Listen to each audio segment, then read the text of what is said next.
کہ تیرے گلے میں غلامی کا پٹا ہو اور زمانہ کہتا ہو کہ تو اس کا بندہ ہے، اور زمانہ تجھے پہچانتا ہو کہ تیرا مصطفیٰ سے تعلق ہے، بس اپنا تعلق مصطفیٰ سے بنا لے، اپنا تعلق مصطفیٰ سے بنا لے، اپنا تعلق کے بندگی خدا سے قائم کر لے۔ فرمایا یہ دو چیزیں تم پیدا کر لو، تمہیں عبادتوں کی، ریاضتوں کی، تسبیحات کی، لمبی چوڑی دن راتیں جاگنے کی کوئی بھی ضرورت نہیں، بس اتنی علامت کافی ہے کہ تم مصطفیٰ کا غلام ہو، اللہ کا بندہ ہو، تجھ پہ ایک نگاہ پڑے گی بیڑا پار ہو گئے۔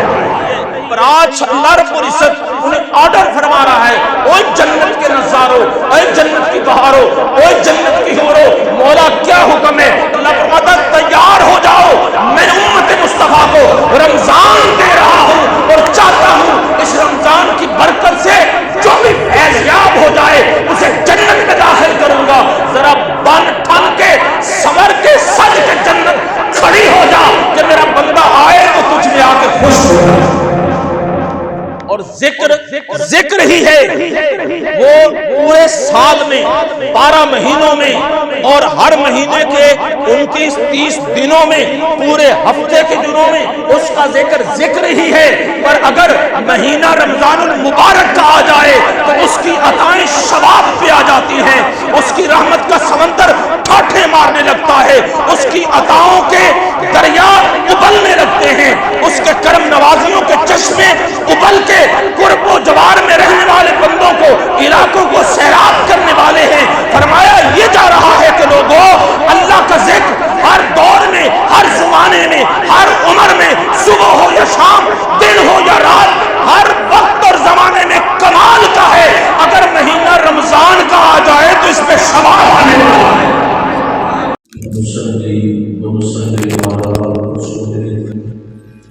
اما بعد اعوذ باللہ من الشیطان الرجیم بسم اللہ الرحمن الرحیم شہر رمضان الذی انزل فیہ القرآن اما بعد ان اللہ وملائکتہ یصلون علی النبی یا ایھا الذین آمنوا صلوا علیہ وسلموا تسلیما صلاۃ والسلام علیک یا رسول اللہ وعلی آلک واصحابک یا حبیب اللہ الصلاۃ والسلام علیک یا نبی اللہ وعلی آلک واصحابک یا محبوب اللہ الصلاۃ والسلام علیک یا رحمۃ للعالمین وعلی آلک واصحابک یا شفیع المذنبین یا صاحب الجمال و یا سید البشر من وجهک المنیر لقد نور القمر لا يمکن الثناء کما کان حقہ بعد از خدا بزرگ توئی قصہ مختصر آمنت باللہ صدق اللہ مولانا العظیم وصدق رسولہ نبی الکریم الامین المکین۔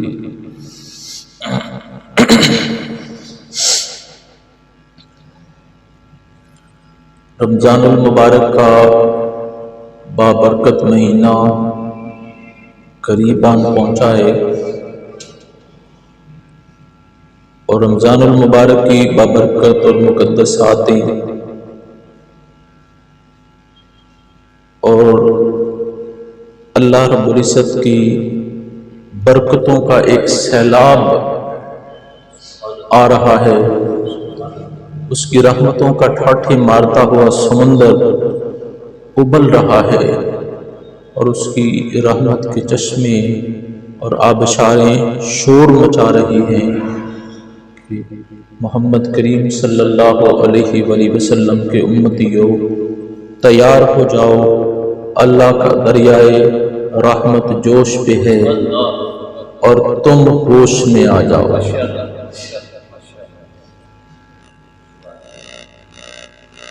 اس کے جوش کے سامنے ہوش کا مظاہرہ ایسے کرو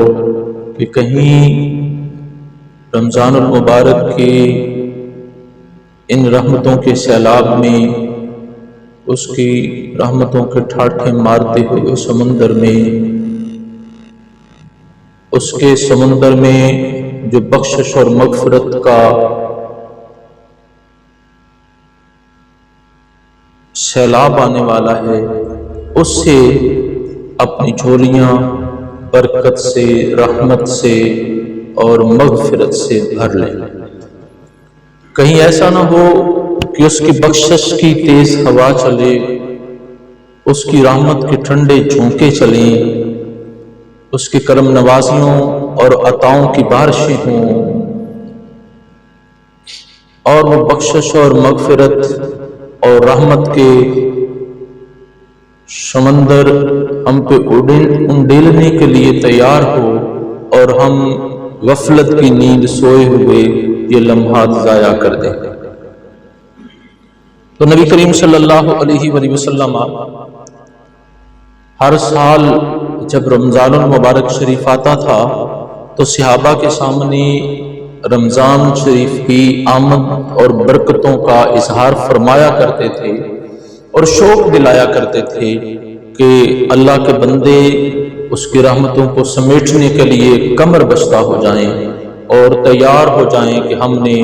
اس کی رحمت کی بارش میں غسل کر کے اپنے آپ کو گناہوں سے پاک کرنا ہے، اپنی خالی جھولیوں کو اس کی بخشش سے بھر لینا ہے، اور اپنے دامن کو اللہ رب العزت کی عطا سے لبریز کر لینا ہے۔ تو سب سے پہلے ہم کسی بھی نعمت کا حق تب ہی ادا کر سکیں گے جب ہمیں اس کی نعمت کا پتہ ہو، اس کی قدر و قیمت ہمارے سامنے ہو کہ یہ نعمت کتنی قدر و قیمت والی ہے۔ ورنہ لال اور ہیرا جسے اس کی جان پہچان نہیں ہے، اس کے لیے تو وہ پتھر کا ٹکڑا ہی شمار ہوگا۔ تو ضروری ہے کہ ہمیں اس نعمت کی قدر و قیمت کا پتہ چلے تاکہ شکر ادا کرنے کا شوق ہمارے دلوں میں پیدا ہو جائے۔ تو میرے سامنے سب سے پہلے امام نسائی کی روایت کردہ حدیث،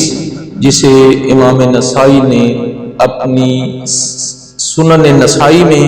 اور امام ابن ماجہ علیہ رحمہ نے اسی حدیث کو سنن ابن ماجہ میں روایت کیا ہے، اور نبی علیہ الصلوۃ والسلام کے بڑے عظیم صحابی حضرت طلحہ بن عبید اللہ رضی اللہ تعالیٰ عنہ روایت کرتے ہیں کہ میں نبی علیہ الصلوۃ والسلام کی بارگاہ میں حاضر تھا تو دو شخص اکٹھے آئے، دونوں بندوں نے آ کے اسلام قبول کیا۔ جب بھی کوئی شخص نبی علیہ الصلوۃ والسلام کی بارگاہ میں آ کے اسلام قبول کرتا ہے تو اس کی زندگی کا ایک نیا دور شروع ہوتا ہے۔ زندگی بھر کے پچھلے گناہ معاف کر دیے جاتے ہیں، اس کی غلطیوں، کوتاہیوں اور خامیوں پہ لکیر پھیر دی جاتی ہے، اور ایک نئی زندگی کا آغاز ہوتا ہے۔ اور یہ وہ آغاز ہے کہ کلمہ پڑھنے کے بعد، مسلمان ہونے کے بعد، اسلام قبول کر لینے کے بعد صحابی کی زندگی کا ایک لمحہ اسے ہزاروں کروڑوں بلندیوں سے ہمکنار کر دیتا ہے کہ آنے والی امت میں صحابہ کے بعد قیامت تک کے غوث، قطب، اقطاب، اولیاء جمع بھی ہو جائیں تو اس کے قدموں کی دھول کے برابر بھی نہیں۔ یہ ایک لمحے کا وہ مقام و مرتبہ ہے جو صحابی کو حضور صلی اللہ علیہ وسلم کی بارگاہ میں کلمہ پڑھنے کے بعد یہ مرتبہ ایک لمحے میں ملا کرتا ہے۔ تو دو صحابہ نے کلمہ پڑھا، مسلمان ہوئے، اپنی نیکی کی زندگی کا آغاز کیا۔ ان دو میں ایک شخص جو تھا وہ بڑا فاسٹ تھا نیکی میں، ہوشیار آدمی تھا۔ جب بھی اسے پتا چلتا کہ یہ نیکی کا کام ہے تو دوڑ کے اس نیکی کو وہ حاصل کر لیتے۔ اسے پتا چلتا بھی یہاں پہ تلاوت کریں، ذکر کریں، یہ کریں، وہ کریں، اعمال صالح میں بہت فاسٹ تھا، تیز تھا، جلدی کرتا تھا۔ اور دوسرا بندہ ذرا نیکیاں کرنے میں تھوڑا سا سست تھا، وہ بھی کمال کا صحابی تھا، اور اس نے تو کلمہ سرکار سے کی بارگاہ میں پڑھا تھا اور پھر حضور کا دیدار کیا تھا، شرف صحابیت سے فیضیاب تھا، پر ذرا اس پہلے کی نسبت تھوڑا سست تھا، اعمال میں نارمل تھا۔ وہ جو تیز صحابی تھا نا، جو نیکیاں زیادہ کرتا تھا، نفل زیادہ پڑھتا تھا، تلاوتیں زیادہ کرتا تھا، نیکی کو جلدی کر لیتا تھا، وہ ایک غزوہ میں شریک ہوا اور جنگ میں شہید ہو گیا، اسے مقام شہادت نصیب ہوئی۔ دوسرا جو اس کا ایمان لانے میں کلاس فیلو تھا، وہ 1 سال اور زندہ رہا، 1 سال کے بعد اس کا بھی وصال ہو گیا۔ تو حضرت طلحہ رضی اللہ تعالیٰ عنہ جو اس حدیث کے راوی ہیں، وہ فرماتے ہیں کہ میں سویا ہوا تھا، میں نے خواب دیکھا کہ میں جنت کے دروازے پہ کھڑا ہوں، تو وہی 2 صحابی جو ایک نیکیوں میں اعمال صالح میں تیز تھا اور ایک سست تھا، وہ دروازے پہ کھڑے ہیں۔ تو میرے دل میں خیال تھا کہ جو جتنا نیک ہوگا، نیکیاں زیادہ کرنے والا، وہ پہلے جنت میں جائے گا۔ وہ کہتے ہیں کہ میں نے دیکھا کہ جنت کے اندر جو کنٹرولر فرشتہ تھا نا، اس نے جنت کا دروازہ کھولا، اور جو سست آدمی تھا نا نیک اعمال میں، جو بعد میں جس کا وصال ہوا تھا، شہید دروازے پہ کھڑا رہنے دیا، وہ سست آدمی کو ہاتھ سے پکڑ کے جنت میں پہلے لے گیا، اور تھوڑی دیر کے بعد پھر اس صحابی جو نیکیوں میں تیز تھا، اعمال صالح میں بڑا تیز تھا، اور وہ مقام شہادت پا کے گیا تھا، پھر اس کو بعد میں جنت میں لے کے گیا۔ حضرت طلحہ فرماتے ہیں میں دروازے پہ کھڑا رہا، تو پھر وہ کنٹرولر دروازہ کھول کے نکلا، اس نے کہا حضور آپ لوٹ جائیں، ابھی آپ کی باری نہیں آئی، آپ واپس چلے جائیں، آپ پھر آنا۔ حضرت طلحہ فرماتے ہیں کہ یہ خواب دیکھا تو مجھے جاگ آ گیا۔ صحابہ کے سامنے یہ خواب عرض کیا، تو صحابہ آپس میں بحث کر رہے ہیں کہ یار جو بندہ نیکیوں میں تیز تھا، جو اعمال صالح زیادہ کرتا تھا، اسے جنت میں پہلے جانا چاہیے تھا، اور یہ تو بڑا ڈھیلا بندہ تھا، بڑا سست آدمی تھا، یہ بعد میں کیوں گیا؟ آپس میں گرما گرما بحث چل رہی ہے۔ اللہ اکبر۔ تو یہ بحث چلتے چلتے نبی علیہ الصلوۃ والسلام کی بارگاہ میں پہنچی، تو آقا صلی اللہ علیہ وآلہ وسلم نے ارشاد فرمایا، میرے صحابہ تم تعجب کیوں کرتے ہو، کیوں حیران ہوتے ہو؟ یا رسول اللہ بات حیرانگی والی ہے، اب تک یہ ایک خواب تھا ایک صحابی کا، حضرت طلحہ کا، کسی کا جی چاہتا تو خواب کو مان لیتا، کسی کا دل کرتا تو خواب سے انکار کر دیتا، خواب ہی۔ پر جب حضور کی بارگاہ میں پہنچا، حضور کی بارگاہ میں یہ معاملہ ڈسکس ہوا، تو یہ خواب نہیں ایک حقیقت بنا، ایک اٹل حقیقت کی شکل اختیار کر گیا، اور نبی کریم صلی اللہ علیہ وآلہ وسلم نے فیصلہ فرمایا، ارشاد فرمایا میرے صحابہ، میرے طلحہ نے جو خواب دیکھا ہے وہ حق دیکھا ہے، نہ وہ شیطان کا وسوسہ تھا اور نہ وہ اس کی اپنی پرسنل سوچ تھی، بلکہ وہ حقیقت تھی۔ تو سوال پیدا ہوتا ہے، اللہ تیرا محبوب تو اپنے گھر بستر پہ آرام فرما تھا، اور صحابی نے اپنے بیڈ روم میں، اپنے کمرے میں، اپنے بستر میں، اپنی چادر کے نیچے لیٹ کے خواب دیکھا تھا، تو حدیث کو سامنے رکھیں تو ایک ہی بات کا پتہ چلتا ہے، اور اس حدیث کو سمجھنے کا اعزاز جماعت اہل سنت کے عقائد والوں کو ہو سکتا ہے، کسی اور کو اسے سمجھنے کا ادراک ہو سکتا نہیں۔ اہل سنت کا عقیدہ ہے کہ ہمارا نبی جہاں پہ بھی ہو، کائنات میں جس جگہ کو چاہے اس کا ملاحظہ فرما سکتا ہے۔ باقی چھوٹے چھوٹے مسلک دنیا میں ڈنڈورا پیٹتے ہیں کہ نبی کو دیوار کے پیچھے کا علم نہیں، نبی کو کل کا پتہ نہیں، نبی یہاں تک نہیں دیکھ سکتا، نبی وہاں تک نہیں دیکھ سکتا، پر حدیث سامنے رکھ کے مصطفیٰ کریم کا فیصلہ پڑھیں تو ایک ہی بات کی سمجھ آتی ہے، اور اسی کو جماعت اہل سنت کا عقیدہ کہتے ہیں کہ مصطفیٰ جب چاہیں جہاں چاہیں، ماضی ہو یا حال ہو یا استقبال ہو، کوئی بھی زمانہ ہو، وہ ہاتھ باندھ کے مصطفیٰ کی نگاہوں کے سامنے کھڑا ہوتا ہے۔ نگاہ مصطفیٰ محتاج نہیں ہے کہ زمانہ حال ہونا چاہیے، علم مصطفیٰ محتاج نہیں ہے کہ استقبال اور آنے والا زمانہ ہونا چاہیے۔ میرے نبی کی نگاہ کے سامنے یہ حجاب اور پردہ نہیں بن سکتا، یہ گزرے ہوئے وقت کی بات ہے، پر جب نگاہ مصطفیٰ اٹھتی ہے تو سارے زمانے سر جھکا کے مصطفیٰ کریم کے سامنے کھڑے نظر آتے ہیں۔ نبی علیہ السلام نے ارشاد فرمایا، میرے صحابہ اس میں حیرت کی کون سی بات ہے؟ یا رسول اللہ، ایک بندہ نیکیوں میں تیز تھا، پرہیزگار تھا، بہت نیکیاں کرنے والا تھا، اور پھر اس کے ساتھ اسے شہادت نصیب ہوئی ہے، اس نے اللہ کی راہ میں رسول کے ساتھ لڑتے لڑتے اپنا گلا کٹایا ہے۔ شہادت کے اس اعلیٰ مرتبے کے باوجود وہ بندہ جسے شہادت بھی نہیں ملی، وہ بندہ جو نیکیوں میں اتنا تیز بھی نہیں تھا، اعمال صالح میں اتنا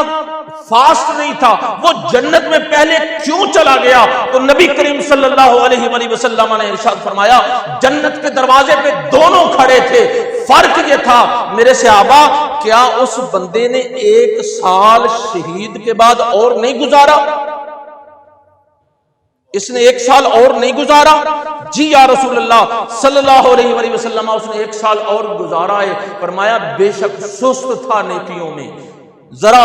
ماٹھا تھا نیکیوں میں، پر سال جو اور گزرانا اس کے وصال کے بعد، کیا اس سال میں رمضان المبارک نہیں آیا؟ نہیں، محبت سے سبحان اللہ کہیے۔ فرمایا اس کی زندگی میں پھر رمضان المبارک نہیں آیا؟ یا رسول اللہ آیا ہے۔ تو ارشاد فرمایا، حدیث کا مفہوم یہ بنتا ہے کہ جو رمضان اس کے وصال کے شہادت کے بعد اس نے زندگی میں 1 اضافی رمضان پایا، باقی رمضان اسلام قبول کرنے کے بعد دونوں کے رمضان المبارک برابر تھے، اسے ایک اور رمضان کا مہینہ نصیب ہوا، اس رمضان کے مہینے کی نیکیوں نے، اس مہینے کے تقوی کے معیار نے، اس مہینے میں اس نے جو مقام و مرتبہ پایا، جو اسے اعلیٰ مرتبے حاصل ہوئے، شہادت پہ وہ نمبر لے گیا، شہادت پیچھے رہ گئی۔ 1 رمضان المبارک 1 مہینہ بندے کو ان بلندیوں سے ہمکنار کر دیتا ہے، ایسی ترقیاں عطا کر دیتا ہے کہ شہید بھی اس کے مرتبے سے پیچھے رہ جاتے ہیں۔ سوال پیدا ہوتا ہے، بہت سارے ہمارے بزرگ تھے جنہوں نے پچھلے سال ہمارے ساتھ سحریاں کی تھی، افطاریاں کی تھی، ہمارے ساتھ تراویح پڑھی تھی، جمعے پڑھے تھے، نمازیں پڑھی تھی۔ اس سال جو رمضان المبارک ہمیں نصیب ہونے جا رہا ہے، اس سال جو رمضان المبارک کی بابرکت ساتیں ہمیں نصیب ہونے جا رہی ہیں، آج وہ ہمارے شریک سفر نہیں ہیں۔ ہم سے ہزارہ غلطیاں ہوئی ہوں گی اس سال میں، ہزارہ کوتاہیاں ہو گئی ہوں گی، کمیاں رہ گئی ہوں گی، پر یہ جو رمضان ہمیں ان برکتوں سے ہمکنار کرنے آ رہا ہے، ان رحمتوں سے فیضیاب کرنے آ رہا ہے، یہ رمضان کا مہینہ ہمیں اتنی بلندیوں سے ہمکنار کر دے گا کہ وہ سارے نیک اعمال صالح والے لوگ پیچھے رہ جائیں گے اور اس رمضان کی برکتوں والے لوگ آگے نکل جائیں گے۔ اور نبی کریم صلی اللہ علیہ وآلہ وسلم نے ارشاد فرمایا اس صحابی کو جو 1 سال بعد میں فوت ہوا، اس کا اور شہادت پا کے 1 سال پہلے دنیا سے جانے والے صحابی کو فرمایا، تم نے تو صرف اتنا دیکھا ہے نا کہ بعد والا جنت میں پہلے گیا ہے، نگاہ مصطفیٰ تو جنت کے درجوں کا بھی ملاحظہ فرما رہے ہیں۔ صحابہ متعجب تھے، یا رسول اللہ اس سے بڑھ کے بھی کوئی کمال ہے؟ ارشاد فرمایا، وہ بعد میں فوت ہونے والا صحابی جس کے پاس شہادت کا کارڈ نہیں ہے، شہادت کی نیکی اس کے دامن میں نہیں ہے، پر اس نے رمضان المبارک ایک اضافی پایا ہے، فرمایا اس کا مرتبہ جنت میں شہید صحابی سے اتنا اونچا ہے جتنا زمین سے آسمان بلند ہے۔ اس زمین سے آسمان جتنا بلند ہے، اتنا 1 رمضان نے اس صحابی کا مقام و مرتبہ جنت میں بلند کر دیا ہے۔ اللہ تو اس سے پتہ چلتا ہے کہ نفس صحابیت میں سب صحابہ برابر ہیں، پر ہر صحابی اپنی نیکی کے اعتبار سے اس کا درجہ مختلف ہے۔ بحیثیت صحابی ادنا ترین صحابی جس کی زندگی میں حضور کی بارگاہ میں کلمہ پڑھنے کے بعد اسے چند لمحات نصیب ہوئے، اور ایک صحابی وہ بھی ہے کہ جس نے کلمہ پڑھنے کے بعد ایک بھی نماز نہیں پڑھی، کلمہ پڑھنے کے بعد ایک بھی روزہ نہیں رکھا، کلمہ پڑھنے کے بعد اس نے حج نہیں کیا، کلمہ پڑھنے کے بعد اس نے تلاوتیں نہیں کی، کوئی ذکر اذکار کی تسبیح نہیں پڑھی، پر میدان جنگ میں حضور کی بارگاہ میں ایک شخص آ کے کھڑا ہو گیا، یا رسول اللہ صلی اللہ علیہ وسلم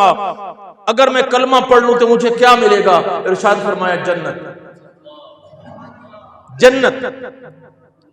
یا رسول اللہ پچھلے گناہ؟ فرمایا سب ختم۔ اس نے کلمہ پڑھا، مسلمان ہو گیا، اتنی دیر میں اس کا گھوڑا دوڑا، اس کا پاؤں رکاب میں اڑا اور شہید ہو گیا، فوت ہو گیا۔ تاریخ صحابہ میں یہ وہ شخص ہے جو صحابی کے درجے پہ تو فائز ہے، پر اس کی زندگی میں ایک بھی نماز، کلمہ پڑھنے کے بعد نماز کا وقت آیا ہی نہیں ہے، ایک بھی روزہ، ایک بھی ذکر کی تسبیح، ایک بھی قرآن کی سورت کی تلاوت، کوئی ذکر اذکار، کوئی صدقہ و خیرات، کچھ بھی نہیں، صرف حضور کی بارگاہ میں کھڑے ہو کے کلمہ پڑھنے کے بعد ایک لمحہ صحابیت نصیب ہوا ہے، اور ساری امت متفق ہے زمانے بھر کے غوث کتب ابدال اور امام اکٹھے ہو جائیں تو اس صحابی کے پاؤں کی خاک کے برابر بھی نہیں ہو سکتے۔ نفس صحابیت میں سب صحابی برابر ہیں، پر اپنے اعمال کی وجہ سے ان کے درجوں میں فرق ہے، ان کے درجے مختلف ہیں۔ تو اس حدیث میں ایک ہمیں پیغام ملتا ہے کہ لوگوں، یہ جو مہینہ اللہ رب العزت تمہیں عطا فرمانے جا رہا ہے اور تمہاری زندگیوں میں نیکیوں کی بہار اور نیکیوں اور برکتوں کے ایک طوفان اور فلڈ کی کیفیت پیدا ہو رہی ہے، یہ اتنا کمال کا ہے کہ نبی کریم صلی اللہ علیہ وآلہ وسلم ارشاد فرماتے ہیں، جس شخص نے کسی روزہ دار کو افطار کروا دیا، روزہ افطار کروایا، فرمایا قیامت کا دن ہوگا، لوگ نفسی نفسی پکار رہے ہوں گے، سورج سوا نیزے پہ آ کے انسانیت کو جلا رہا ہوگا، زمین تانبے کی طرح سرخ ہوگی، اور لوگ اپنے گناہوں کے پسینوں میں ڈوب رہے ہوں گے، اور ہر شخص کی زبان پہ نفسی نفسی ہوگی، اور پیاس کی شدت سے لوگوں کی زبانیں باہر نکلی جا رہی ہوں گی۔ فرمایا جس نے دنیا میں میری امت میں کسی کو روزہ افطار کروایا ہوگا، قیامت کے دن میرے حوض سے اللہ اسے پیالے پلا رہا ہوگا، میرے حوض کوثر سے اسے پلایا جا رہا ہوگا، اور فرمایا سن لو، جو ایک مرتبہ میرے حوض کوثر سے پیالہ پی کے جائے گا، پھر جنت میں داخل ہونے تک اسے پیاس نہیں لگے گی۔ یا رسول اللہ صلی اللہ علیہ وآلہ وسلم، وہ افطاری میں اسے کیا کھلایا ہو؟ فرمایا صرف ایک گھونٹ پانی، صرف ایک کھجور کا ٹکڑا، صرف ایک لقمہ، اس کا اتنا اجر و ثواب ہے، اور جو روزہ دار کو پیٹ بھر کے کھانا کھلا دے گا اس کا حساب کون کرے گا؟ جو روزہ دار کو جی بھر کے پانی پلا دے گا اس کا حساب و کتاب کہاں ہوگا؟ اللہ اکبر، اللہ اکبر، اللہ اکبر۔ تو اللہ رب العزت اور نبی کریم صلی اللہ علیہ وآلہ وسلم یہ سب بخشش کے بہانے ہیں۔ اللہ چاہتے ہیں کہ یہ بندے میرے ہیں اور یہ جہنم سے بچ جائیں۔ اللہ چاہتے ہیں گناہگار صحیح، ان کے لیے کوئی راہ ایسی نکال دوں کہ قیامت کے دن یہ میری رحمت سے، میری برکت سے فیض یاب ہو جائیں۔ تو ہم گناہگاروں کو بچانے کے لیے، ہم گناہگاروں کو جہنم سے تحفظ دینے کے لیے، ہم گناہگاروں کو جہنم کی آگ سے بچانے کے لیے، یہ سب اللہ رب العزت نے بہانے بنائے ہیں، اور وہ اللہ فرماتا ہے تم کوشش تو کرو، اور پھر اعلان بھی کر دیا، ارشاد فرمایا لوگوں سن لو، روزہ جہنم سے ڈھال ہے، جہنم سے ڈھال ہے، ایک دیوار کھڑی کر دے گا اللہ، جہنم سے بندے کو دور کر دے گا روزہ۔ بس افطاری، آپ نے کوئی محنت نہیں کی، سادہ ایک کپ پانی، ایک کھجور کسی روزہ دار کو کھلا دی، لو جی جاؤ تجھے بخش دیا۔ یہ بہانے نہیں تو کیا ہے؟ بخشش کے بہانے ہیں سارے۔ اللہ اپنی اعلیٰ ترین جنتوں کو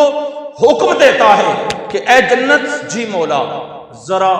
آرائش کر لے، اپنے دلہن کی طرح تیار ہو جا۔ جنت تو پہلے ہی بڑی خوبصورت ہے، جنت کے نظارے تو پہلے ہی بڑے حسین ہیں،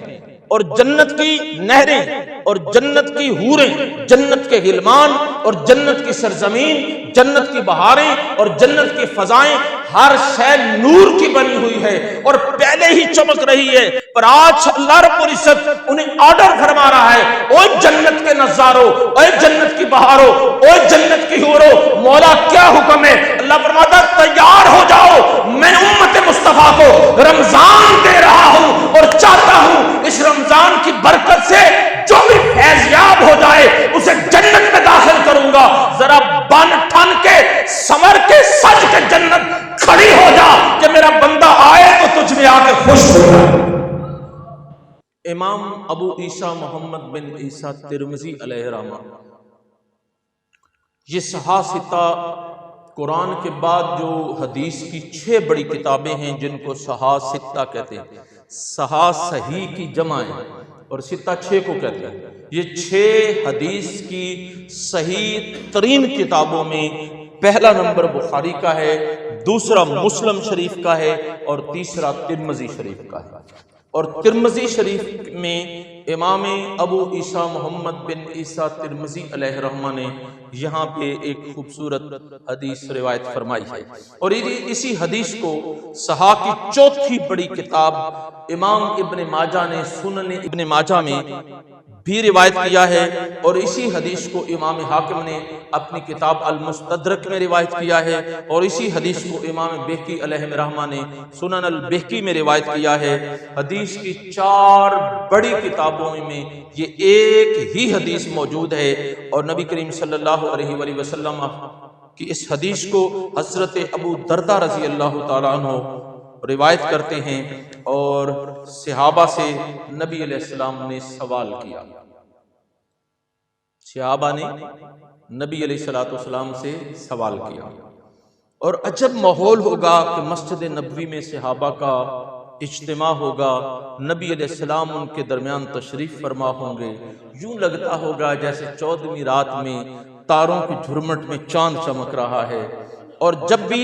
صحابہ حضور سے بات کرتے ہوں گے تو کتنا کمال پاتے ہوں گے، اور ایک طرف حضور کی حدیث بن جاتی ہے، دوسری طرف صحابہ کی دید بن جاتی ہے۔ نبی کریم صلی اللہ علیہ وسلم نے ارشاد فرمایا، اے صحابہ تمہیں ایک خبر دے دوں کہ سب سے افضل ترین عمل کون سا ہے؟ صحابہ بڑے خوش ہوئے، یا رسول اللہ ضرور۔ پھر فرمایا، میرے صحابہ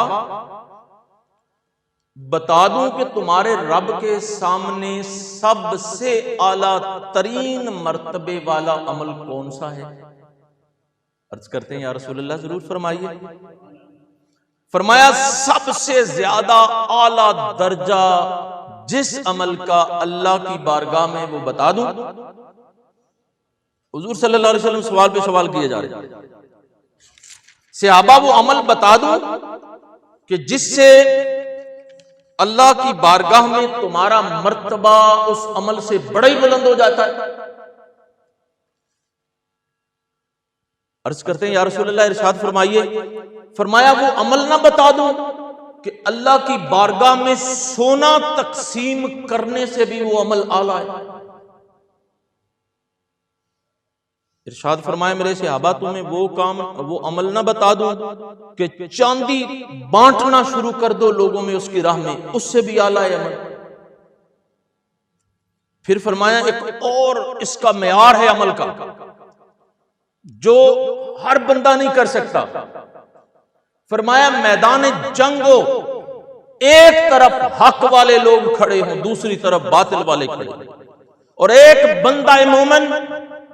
باطل کے ایوانوں میں کھڑا ہو کے تلوار چلا رہا ہے، اس پہ تیروں کی بارش ہو رہی ہے، اس کی گردن کاٹنے کے لیے کفر قریب آ رہا ہے، پر وہ اپنی تلوار سے اللہ کے دشمنوں کے سر قلم کر رہا ہو، اس کا یہ جو عمل ہے جو ہر بندہ کر نہیں سکتا، اس کا یہ عمل، اس سے بھی اعلیٰ عمل نہ بتا دوں تمہیں؟ نہیں، زور سے سبحان اللہ کہیے۔ فرمایا دشمنوں کی گردنیں کاٹنے والا جو مجاہد ہے، جس کے اخلاص میں ذرہ برابر شک کی گنجائش نہیں ہے، جو اپنی جان ہتھیلی پہ رکھ کے اللہ کے لیے لڑ رہا ہے، جو اپنی زندگی کی امانت اس کے راہ میں بکھیرنے کے لیے تیار ہے، جو بندہ اپنی زندگی کی سانسیں اس کے راہ میں لٹانے کے لیے تیار ہے، جو بندہ اپنے خون کا ایک ایک قطرہ اللہ کے دربار میں بہانے کے لیے تیار ہے، جو چاہتا ہے کہ کوئی اس کا دشمن آئے اور میرے ہڈیوں کو توڑ کے رکھ دے، وہ بندہ جو چاہتا ہے کہ اللہ کی راہ ہو اور میرے گوشت کا قیمہ کر دیا جائے، وہ بندہ مومن کتنا کمال کا ہوگا جو چاہتا ہے کہ میری زندگی کا چراغ اس کے لیے کوئی بجھا دے اس کی راہ میں۔ وہ بندہ میدان جہاد میں کھڑا ہو کے مشرکوں کی، اللہ کے دشمنوں کی گردنوں کو کاٹ رہا ہے اور زمانہ دیکھ کے اش اش کر رہا ہو، فرمایا اس بندے کے اس عمل سے اعلیٰ ایک عمل میرے پاس ہے۔ میرے صحابہ تمہیں وہ بتا دوں، اللہ میرے صحابہ وہ بتا دوں، اللہ پتا ہے تمہیں وہ کون سا عمل ہے جس کے لیے وقت نہیں دینا پڑتا تبلیغیں کرنے کے لیے؟ یہ وہ عمل ہے جس کے لیے گھر نہیں لوٹانا پڑتا، یہ وہ عمل ہے جس کے لیے سونا اور چاندی خیرات نہیں کرنا پڑتی، بہت مشکل کام ہے۔ اس کی راہ میں کوئی سونا اپنا لا کے جسے مشکل سے جمع کیا ہوتا ہے اس نے زندگی پر، وہ لوٹا دے، بہت مشکل کام۔ اس کے لیے اپنا گھر بار اور وطن چھوڑنا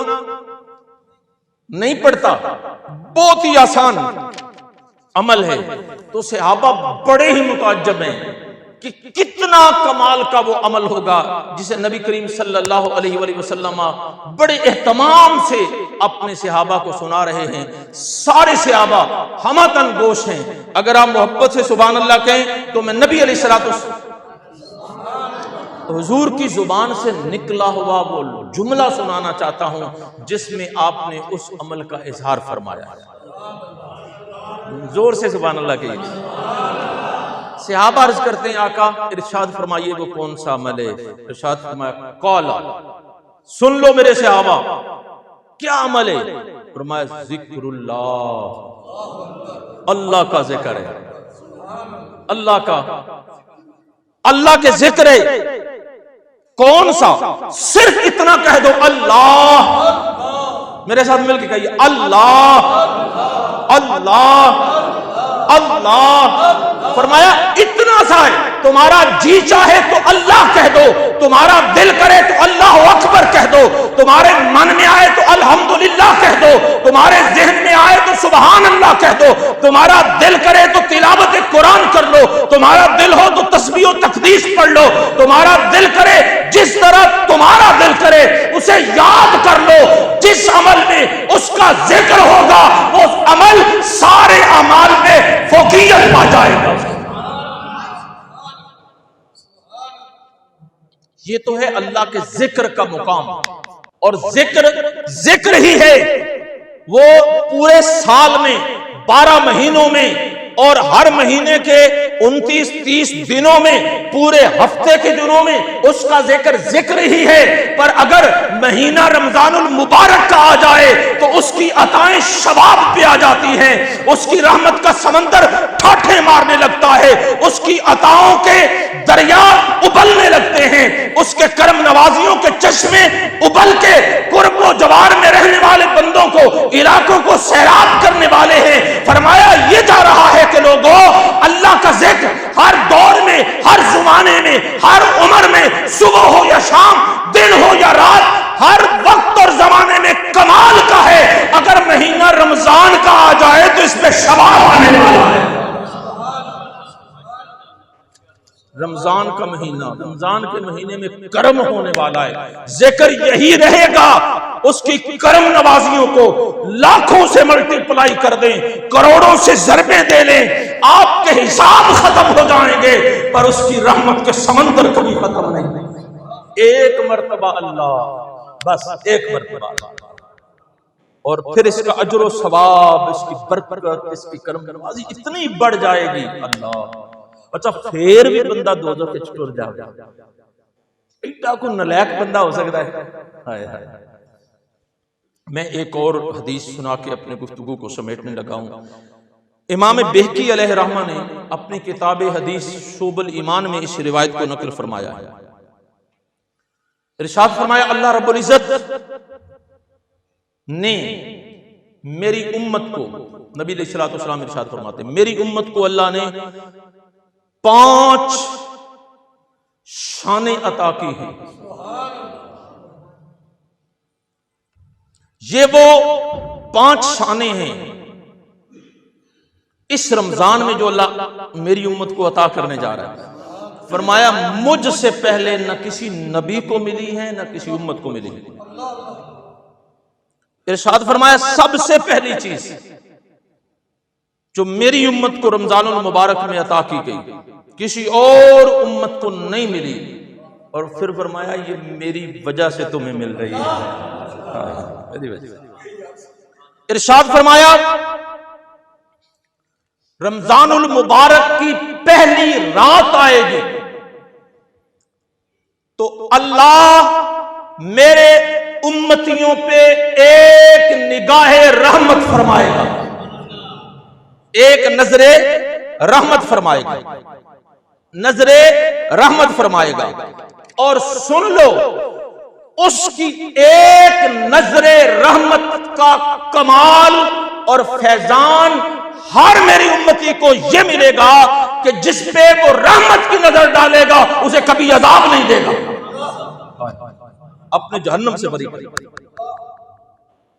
اس میں کیا کمال ہے بندے کا؟ صرف اتنا ہے کہ رمضان المبارک کا دن آئے اور اس کا سورج غروب ہو،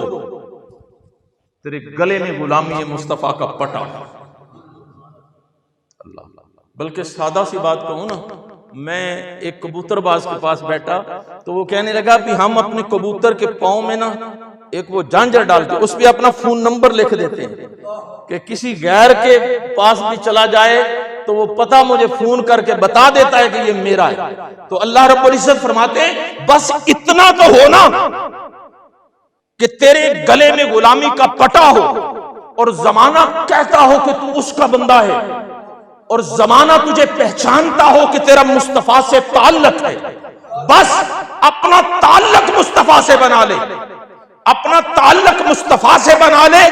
اپنا تعلق کے بندگی خدا سے قائم کر لے۔ فرمایا یہ 2 چیزیں تم پیدا کر لو، تمہیں عبادتوں کی، ریاضتوں کی، تسبیحات کی، لمبی چوڑی دن راتیں جاگنے کی کوئی بھی ضرورت نہیں، بس اتنی علامت کافی ہے کہ تم مصطفیٰ کا غلام ہو، اللہ کا بندہ ہو، تجھ پہ ایک نگاہ پڑے گی بیڑا پار ہو جائے گا۔ بس اتنا تقاضا ہے، اتنا سا تقاضا ہے کہ وہ اقبال نے بڑی خوبصورت بات کی ہے، فقط اتنا سا سبب ہے انعقاد بزم محشر کا۔ اقبال جسے آپ اقبال کہتے ہیں، میں تو اسے کلندر لاہوری کہتا ہوں، میرے کروڑوں سلام اس کی تربت پہ۔ اللہ اکبر۔ میرے ایک دوست ہیں، وہ کینیڈا سے کبھی کبھی یہاں پہ پاکستان میں انوائرمنٹ کو لیکچر دینے آتے ہیں، ان سے ملاقات ہوئی، وہ کہتے ہیں کہ میں دعا کرتا ہوں اللہ میں لاہور جاؤں اور اقبال کے در پہ نہ جاؤں، خدا کرے مر جاؤں۔ وہ کلندر لاہوری کہتا ہے فقط اتنا سبب ہے انعقاد بزم محشر کا، ان کی شان رحمت زمانے کو دکھائی جانے والا، بس کچھ بھی نہیں۔ تو چیزیں تو نبی علیہ الصلوۃ والسلام نے اور بھی بیان کی ہیں۔ فرمایا بس اتنا ہو کہ تم مصطفیٰ کا غلام ہے اور اللہ کا بندہ ہے، اور اللہ کی ایک نگاہ پڑے گی تو اللہ تجھے جہنم سے آزاد کر دے گا، اور جسے جہنم سے آزاد کر دے گا پھر اسے دوبارہ دوزخ میں اور فرمایا ایک دوسری چیز جو میری امت کو ملی، ایک ہی چیز بیان کر کے میں اپنی گفتگو سمیٹنے لگا ہوں، بات تو بڑی لمبی ہے پر میں چند جملوں میں آپ کو بتانا چاہوں، زندگی بھر آپ نے اس حدیث کو سنا ہے کہ فرمایا روزہ دار پچھلے پہر اس کے منہ سے جو سمیل آتی ہے نا